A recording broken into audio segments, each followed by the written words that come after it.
you for joining us for today's webinar, Best Practices for Description and Description Assistance Awards, brought to you by California Revealed. This webinar will walk participants through essential fields for inventorying mixed material collections. We will also review the application process and expected deliverables for California Revealed's Cataloging California Description Assistance Awards. In order to reveal more of California's hidden histories, the State Library invites partners to apply for awards for cataloging projects to process, catalog, and/or rehouse California-related library and archival materials. The goal of this opportunity is to help organizations address their collection backlogs, create item-level records, and plan future preservation actions, including free digitization through the California Revealed program.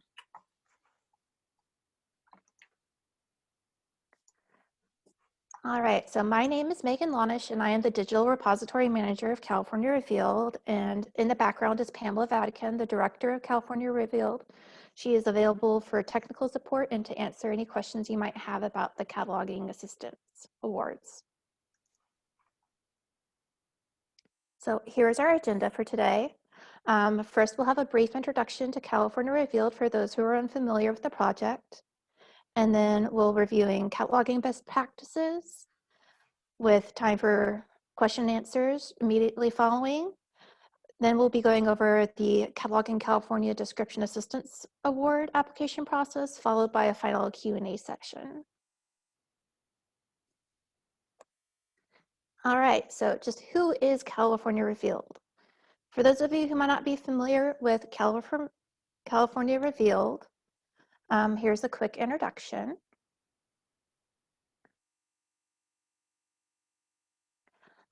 California Revealed is a state library program that helps California public libraries, archives, historical societies, and cultural heritage groups digitize, preserve, and provide long-term online access to library and archival materials, such as books, newspapers, photographs, and audiovisual recordings that tell the histories of the Golden State.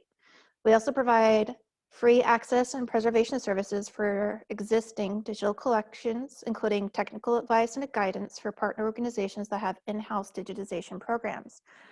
We have an annual call for nominations each fall, and all California-based nonprofit collecting institutions are encouraged to apply.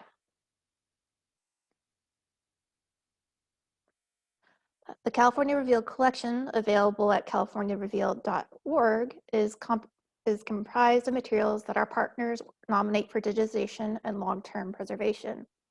It is a unique research resource primarily comprised of previously unpublished primary source materials, including photo albums, scrapbooks, flyers, home movies, and oral histories. History as it happened and in its own voice. California Revealed is also considered a partnership because we try to meet our 300+ participating organizations where they are.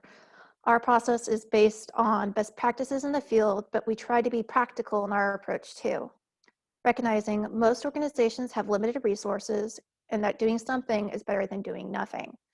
Planning a Planning a digitization project is an opportunity to assess the general needs of your collection, identify what is valuable to your community, jumpstart preservation and access, and leverage additional resources. Over the years, we have found that the theory of best practice complements good enough practice on the ground.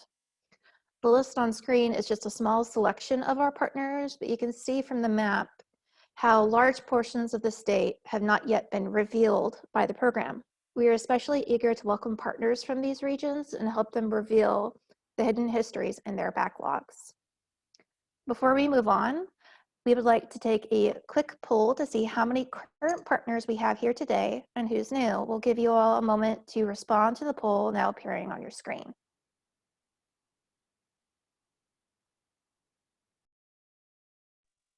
And when the results are in, would you please read them aloud for us, Pamela?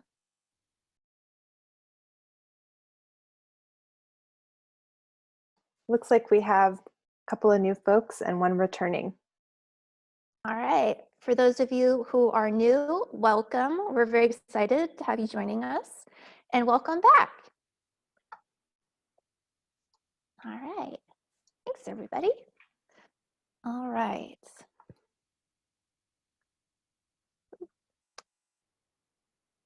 So the Cataloging California Awards are sorry. Cataloging California Awards can fund the creation of finding aids as well as item level records. Today we'll be focusing on creating item level records and capturing essential information that will feed into your organization's preservation planning and at the same time, California Revealed's nomination process. We encourage partners to use our online repository to enter records.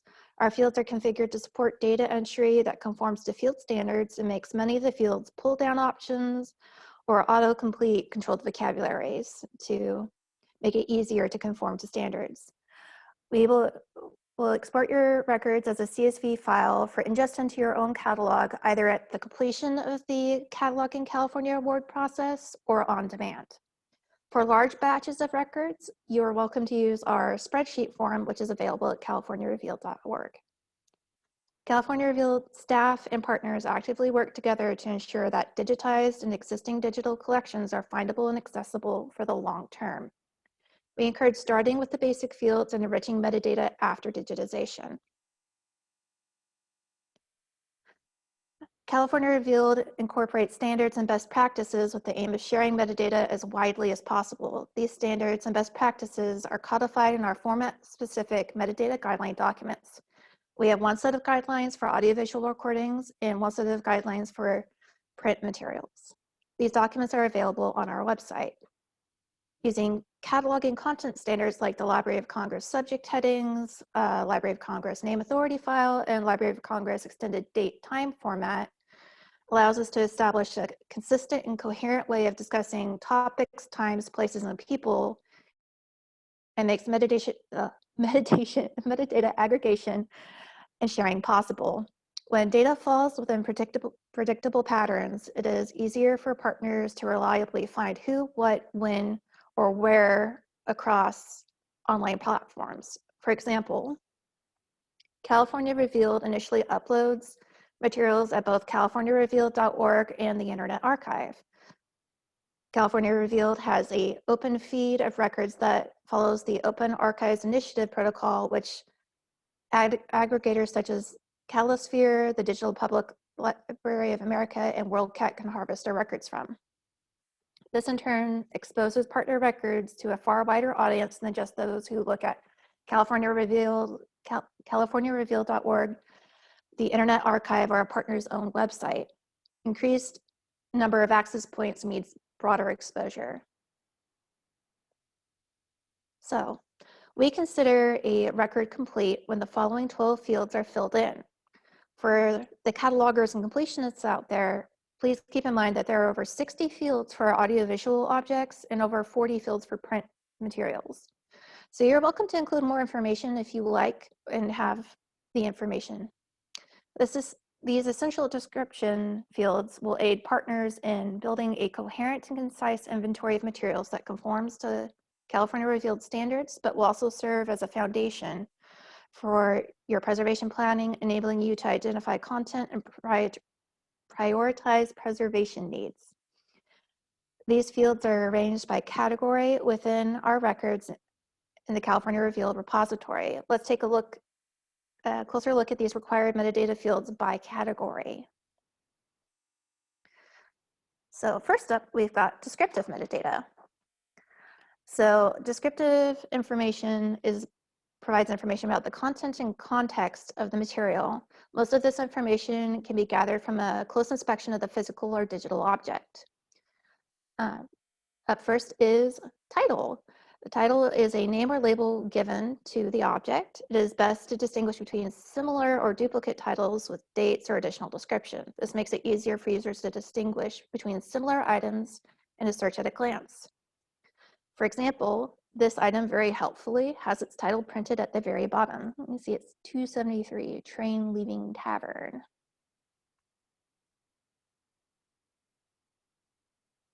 Next up is Identifier.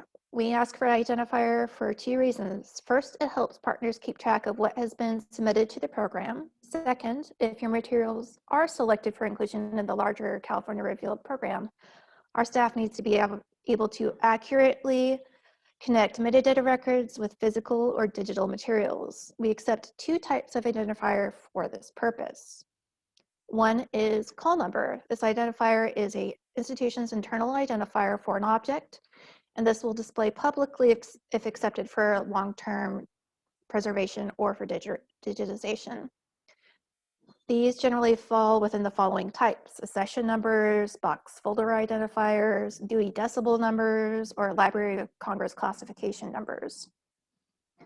Second is a temporary identifier. This field is private and will not display online, and it could be the internal identifier for a partner if they do not wish it to be public, or it is just a number assigned to the object during processing, such as 1, 2, 3, 4. Please note, we do not advise that partners place their identifier of either type physically on the object.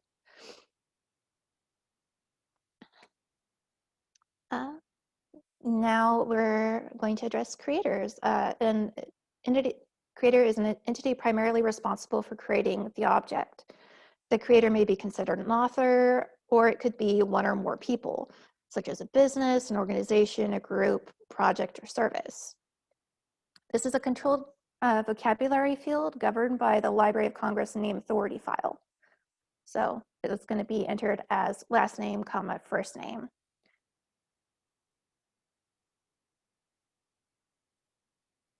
The date created the date created is the date that a object is created. The field is governed by the data structure of the Library of Congress extended date time format, which is entered 4-digit year dash 2-digit month dash 2-digit day.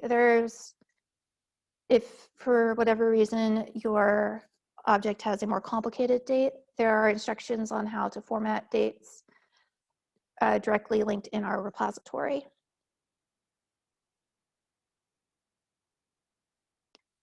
Significance. Please justify why the object should be preserved and made available for future generations. You can use this field as a means to triage and prioritize your preservation plans, including rehousing and digitization.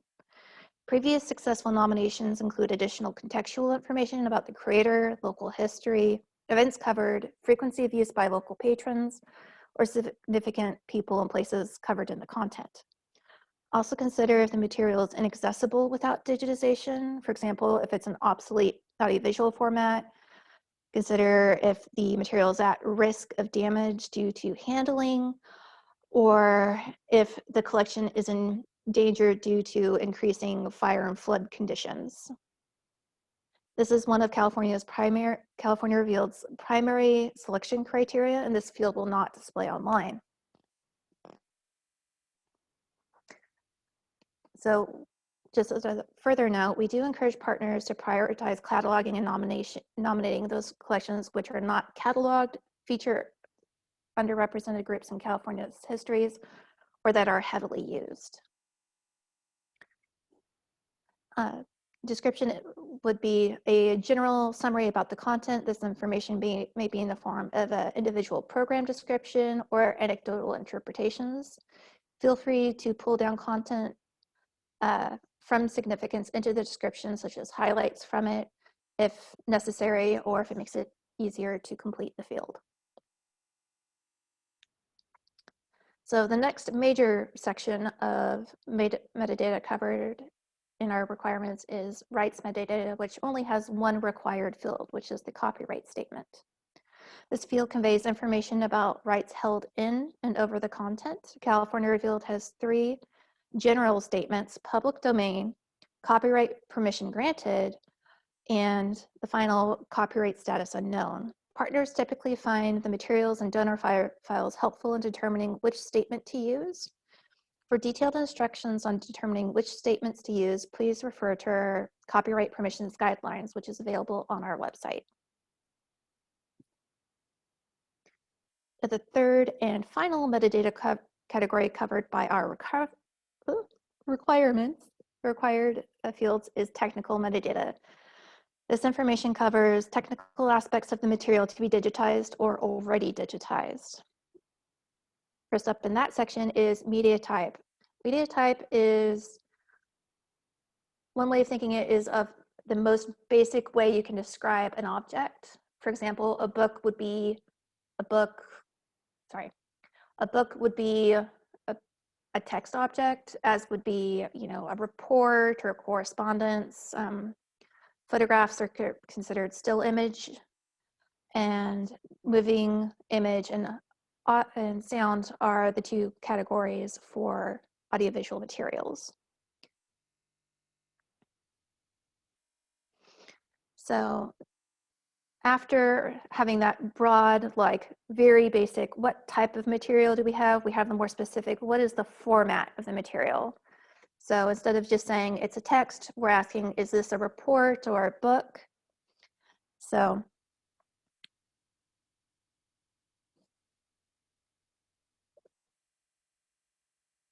essentially, we're asking for the format of the object as it exists in a digital or physical form. For audiovisual materials, please refer to our format guide for assistance with identification.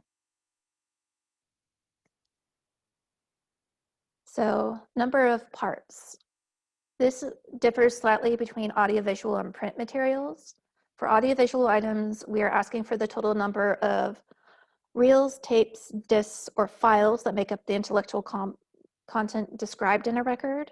For print objects, we are asking for the total number of pages, reels, or files that make up the intellectual content of the record.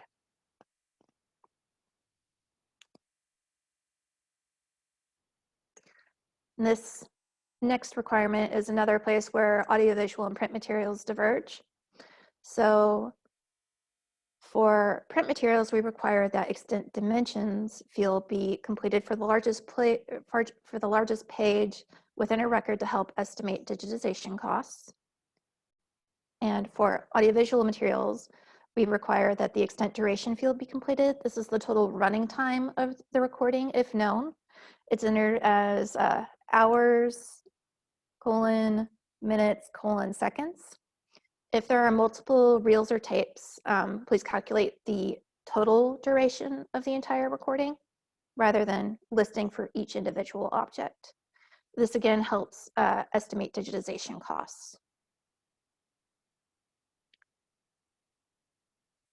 The final required field is condition. If the materials are deteriorated, damaged, or require special handling, we would appreciate knowing this in advance. This information is used for nomination purposes, since condition is one of our California Revealed selection criteria, as well as it provides helpful information for digitization vendors. This information does not display online. For example, some red flags to note in this field would include brittle, torn, folded, or fragmented pages, suspicious smells emanating from an object such as vinegar, or does it smell moldy, the container for audiovisual objects being damaged or rusting, audiovisual objects having uneven wind or pop strands, meaning that when it's stored on its reel, it's not a smooth, tight wind on it. And so finally, we'd like to very briefly touch on our kind of extra credit fields. So to enhance discoverability, we do encourage partners to include the following: item annotations, which is essentially any information that is recorded on the object by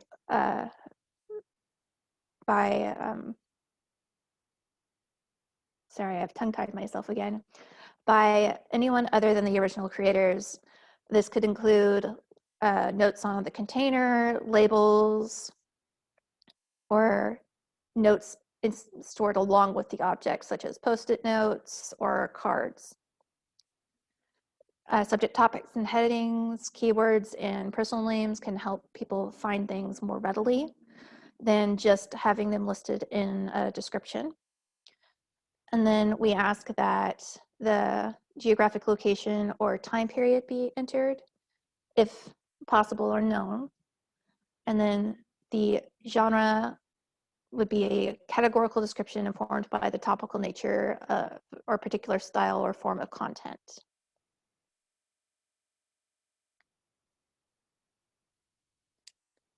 So we're going to take a moment here and ask if anyone has any questions about the required fields.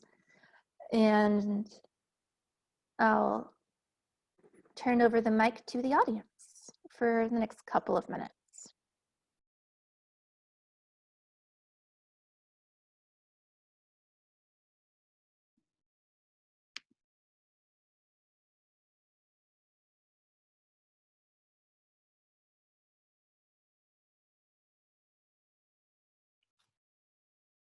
Hi, this is Eleanor. May I ask a question? Yeah, Eleanor, what's going on? So I'm interested in knowing more about the tapes and the audio materials. If we don't know how long the actual recording is, should we state that, or should we state the, it's a 90-minute tape and we don't know how much is on it for data purposes? Putting in unknown as a value is totally acceptable. And that's actually in the next section. So that's a great question, though. Thank you, Eleanor. Great, thank you.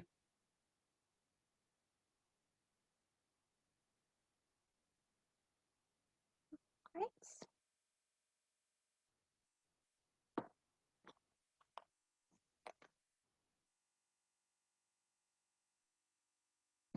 Okay, since we've not received any more questions, I'm going to move on to the next segment, which is our sort of tips and tricks for getting this all done.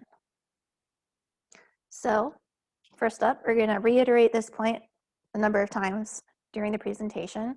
So we very strongly encourage partners to prioritize cataloging and nominating those collections which are not cataloged, feature underrepresented groups in California's histories, are heavily used, are danger due to worsening flood or fire conditions in their area,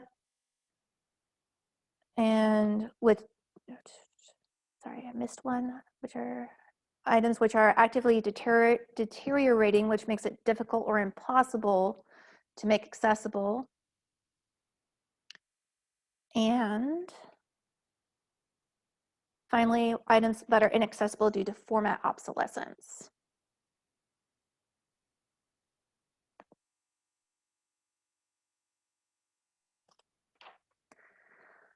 So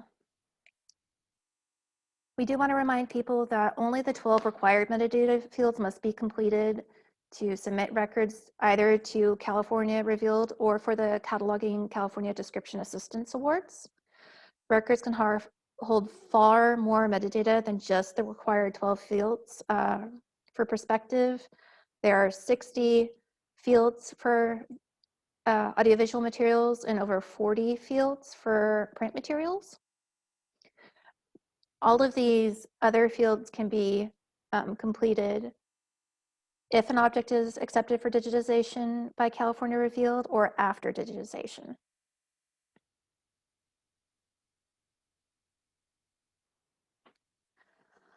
So it is our firm belief that it is best to get as many intellectual objects inventoried as possible rather than getting a few items done with all possible fields. Not only does this net partner organizations more items cataloged, but it also helps California Revealed understand the digitization and preservation needs of partners, and it helps us argue for more funding in the future. So letting the materials speak to you.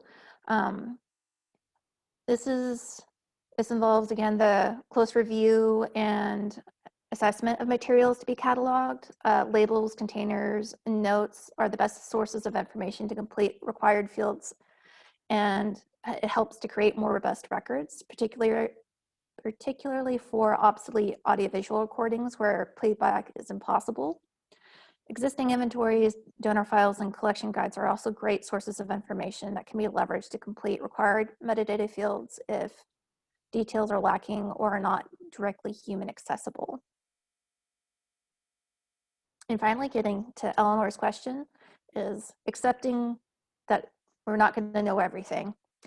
So we accept unknown as a placeholder value. If the value for a required field is not known, such as for title or date, for reasons such as being unable to view or listen to an audiovisual recording, or if there's illegible writing on something, the placeholder value of unknown is fine. You can always update the description after digitization. So before we move on, does anybody have any additional tips or tricks that they'd like to share with new partners? Or if you've worked on a similar project in the past, do you have any tips or tricks you'd like to share for getting this sort of work done?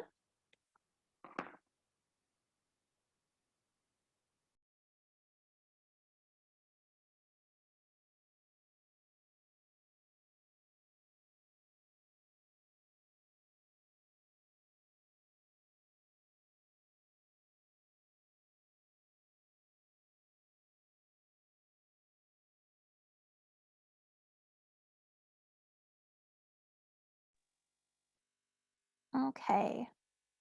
Well, I'm going to move on to the next slide now that we've got our responses to that. Come on. So does anybody have any questions or additional comments about the required fields or any tips or tricks that they'd like to share about cataloging in general?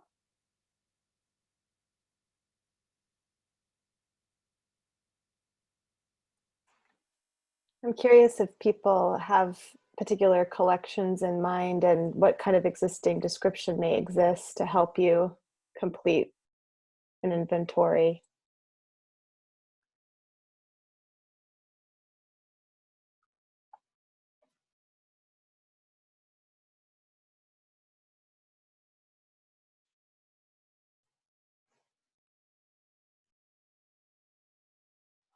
Maybe you're just beginning and thinking now. Go ahead and speak up. I think everyone should be able to speak.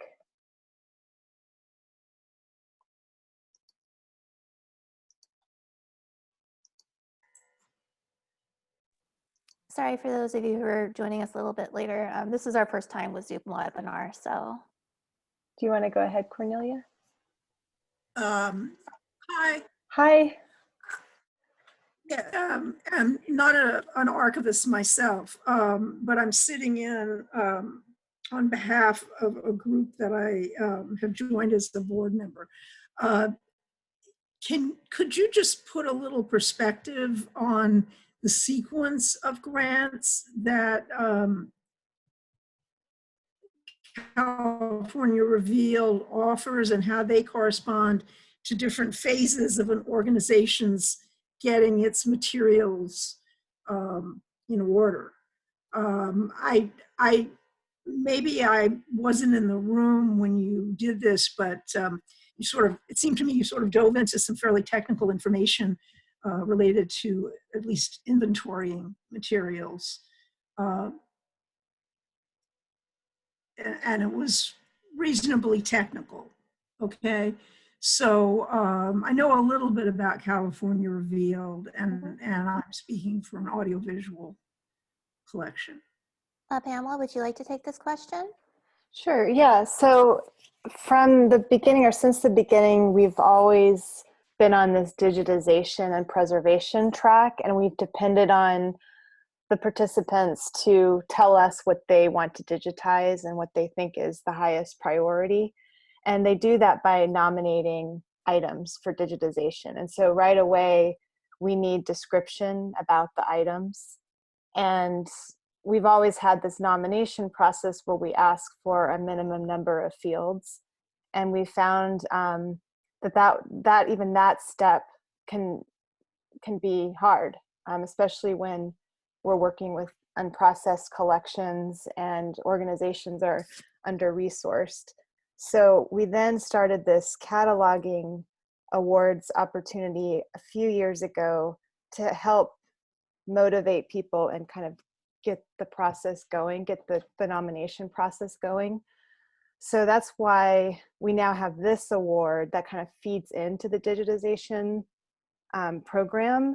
but you don't necessarily have to do one and then the other. You can actually do them concurrently. If you already have information or, you know, a basic inventory, you could start those items on their own kind of path for digitization. And meanwhile, you could be working on processing additional collections. So they really can work together. Does that make sense? Okay, well, these are actually born digital materials. They've been created recently, but about historical subjects and archival people. So they have their own, you know, they have it semi-organized. Yeah. But from the point of view of production, not archiving to begin with. So, I mean, I don't know if this is even appropriate for them, but I Yeah. thought I'd listen in. No, definitely. So Today. that's another, definitely. No, so that's another aspect of this program where, you know, we started off digitizing and then we recognized, oh, people are digitizing already in-house or on their own through other grant programs. So we would love to accommodate those digital collections too. And we started taking on files in 2016. So we now have a formal stream, so to speak, for nominations of digital collections.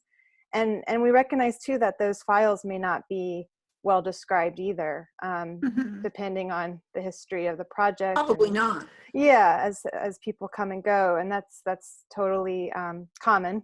So yeah, this grant, this cataloging award could also fund cataloging digital collections as well. And then our hope then would be that whatever you end up cataloging will feed into the nomination process for California Revealed. So we'd then be able to accept the digital collections and you know, include them in the California Revealed collection. Excellent questions, Cornelia. Yes, thank you. Unfortunately, we do need to move on, but we will have another So, question and answer section at the end. Speaking, who am I? I'm sorry, go ahead.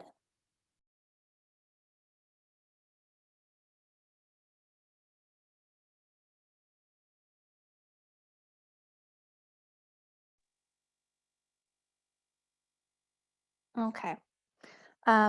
We'll go ahead and continue on, and there will be another question and answer section at the very end. So now we're going to kind of launch into the discussion or description of the Cataloging California Description and Assistance Awards.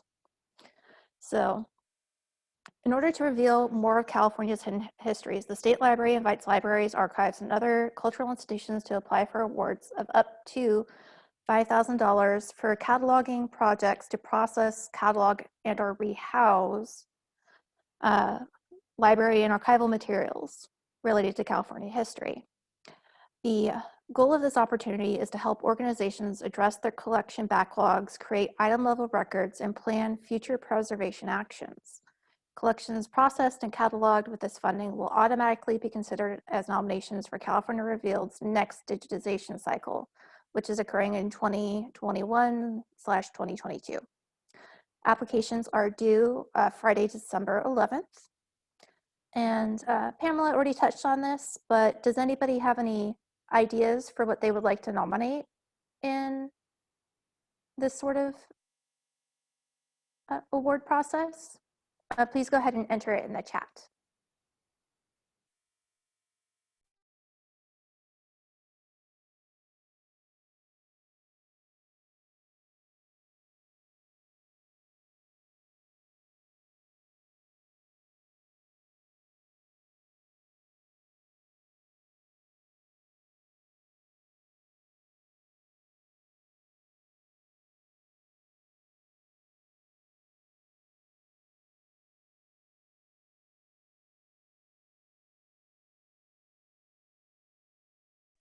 So Eleanor's organization has oral history interviews on reel-to-reel, CD, and cassette tapes that they'd like to catalog and get going through the process. That sounds really exciting. Thank you, Eleanor.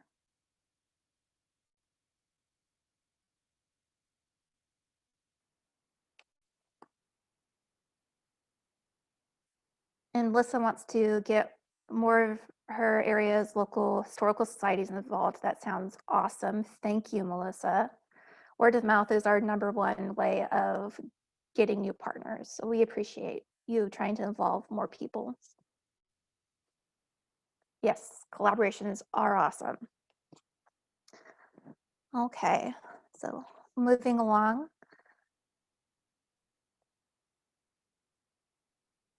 So we're going to be covering what does one need in order to submit a cataloging California reveal, cataloging, sorry, I have tongue-tied myself yet again, cataloging California proposal. First of all, we need to know what collections you're interested in cataloging. For the duration of this section, I will be using the California State Parks Archive as an example. For the purposes of this funding opportunity, they are interested in cataloging a collection of unit, park, and district brochures. These are brochures from all over the state, from all levels of the Department of Parks and Recreation, spanning the entire lifetime of the department.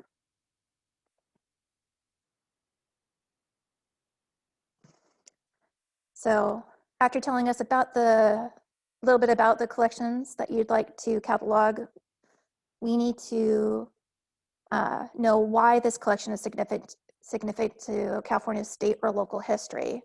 Are these the papers of a town founder, the sketchbooks of a famous artist, the notes of an anarchist, or speeches by labor demonstrators? We want to know a little bit more. This is related to the significance field in our records. It's just on a higher level. Continuing with our example, the State Parks brochure collection illustrates how the Department of Parks and Recreation and its subunits have described and documented its resources for the public across time. So now we need to know why it's important for your organization specifically to have these items cataloged at this point in time. Do these materials not have a basic inventory to help facilitate access or future processing or cataloging?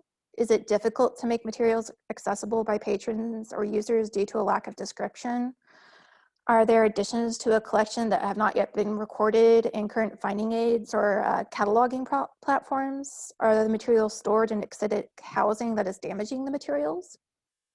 So continuing with the parks example, the brochure collection is frequently referenced by internal stakeholders, researchers, and archive staff. Currently, the collection is roughly organized by park unit or unit number. All of their sub-departments have unit numbers.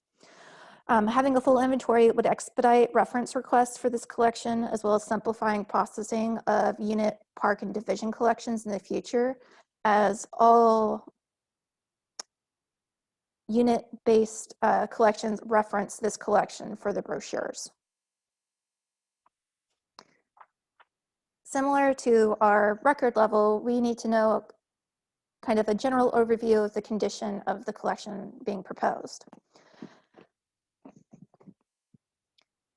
So are things inaccessible? Are they falling apart?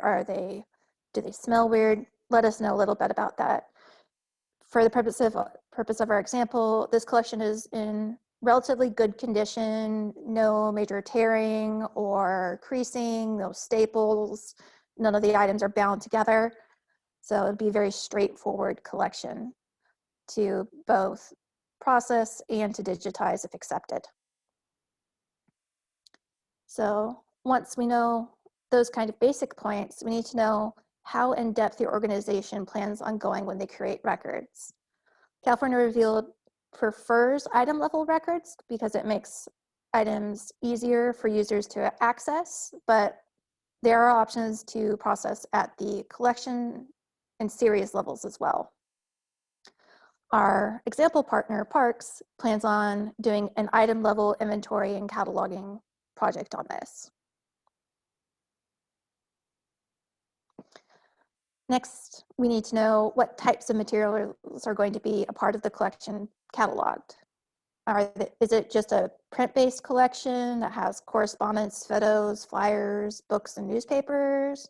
Does it have audiovisual records, such as audio cassettes, open reel tapes, CDs, wax cylinders, film, wire recordings? Or does it contain born digital objects that you would like to submit?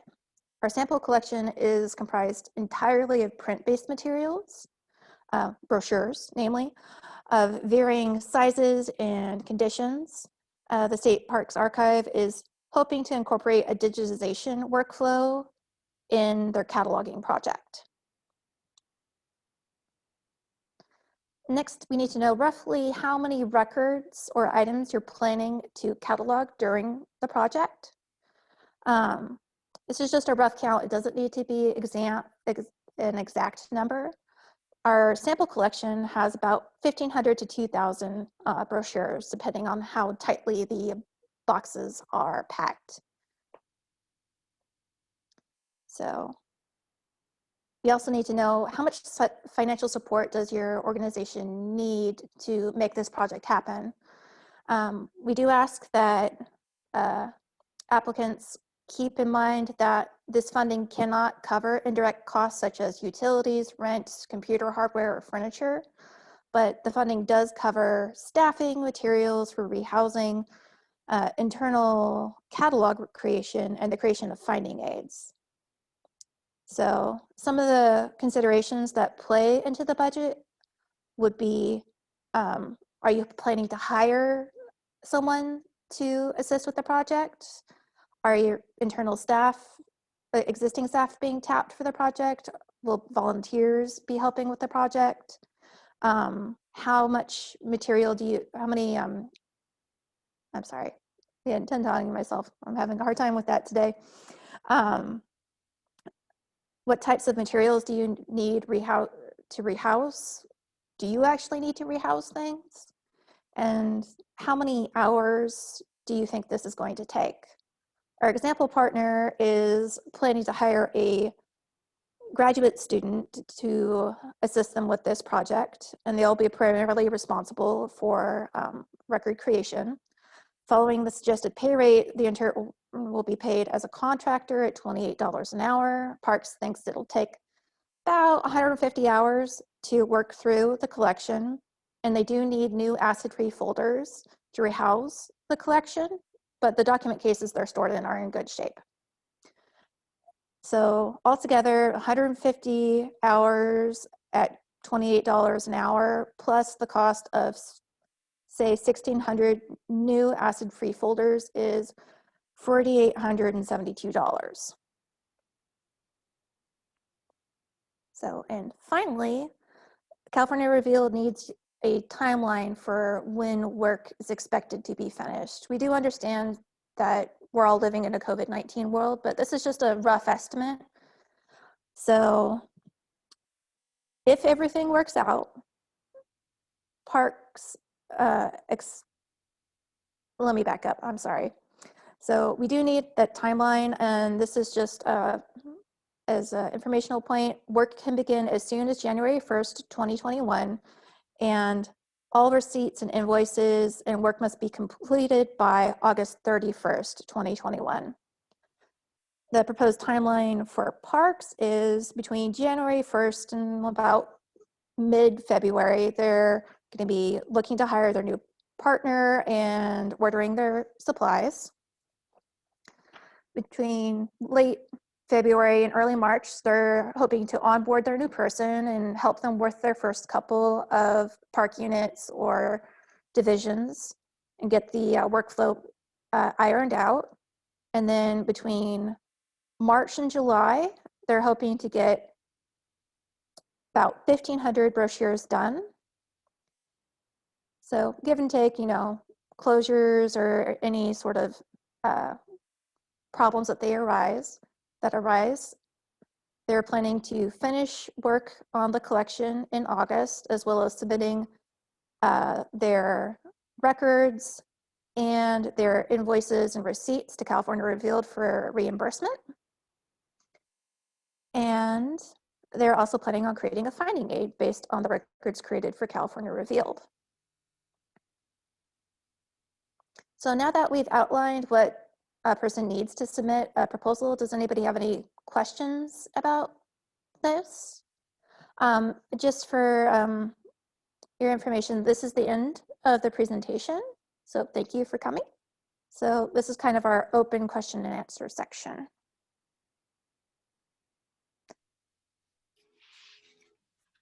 Ms. Eleanor, I have a question. Is there a way to see the application form and all required fields before we go online to submit it?